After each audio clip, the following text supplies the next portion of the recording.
नमस्कार, मी पंजाब डक. मी आहे प्रयागराज या ठिकाणी. या गंगा जमुना सरस्वती या संगमावर आहे आणि या संगमावरून महाराष्ट्रातल्या शेतकऱ्याला खूप चांगली आनंदाची वार्ता देणार आहे. पश्चिम महाराष्ट्राकडे बऱ्याच ठिकाणी या पट्ट्यामध्ये काय होणार आहे, दुपारी 2:30-3च्या नंतर पावसाला सुरुवात होणार आहे. म्हणून हा अंदाज महाराष्ट्रातल्या सर्व शेतकऱ्यांनी लक्षात घ्यायचा.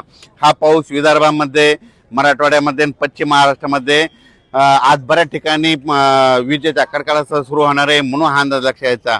पण सर्व जोर पडणार नाही.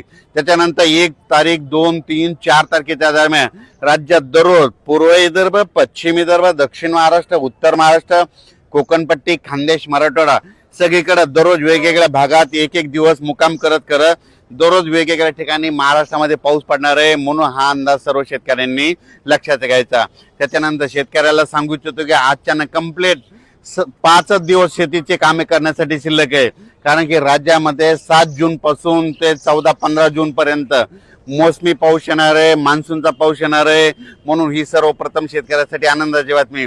आणि या वर्षी सगळ्या शेतकऱ्याची मिरगी पेर होणार आहे. म्हणून ही सर्वप्रथम शेतकऱ्याची आनंदाची बातमी. आणि तुम्हाला एक सांगू इच्छितो की काल देखील प्रसार माध्यमातून म्हणतात यावर्षी दुष्काळ पडणार आहे. सर्व शेतकऱ्याला सांगू इच्छितो दुष्काळ वगैरे काय पडणार नाही. सरासरी इतका पाऊस पडणार आहे. लवकर पेरणी होणार आहे. लवकर पेरणी झाली तर पिकं चांगली येतात आणि सगळ्या पिकाला उतार येतो. म्हणून ही अंदाज सर्व शेतकऱ्यांनी लक्षात घ्यायचा.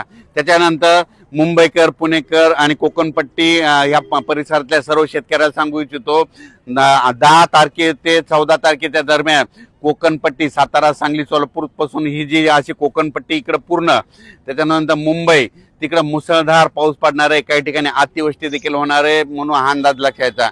सातारा जिल्हा, रायगड, त्या सिंधुदुर्ग त्या परिसरामध्ये 10 ते 14च्या दरम्यान काही काही ठिकाणी अतिवृष्टी होणार आहे. म्हणून कोकणपट्टीच्या शेतकऱ्यांनी अंदाज लक्षात घ्यायचा आणि आपण आपल्या पिकाचं नियोजन करायचं.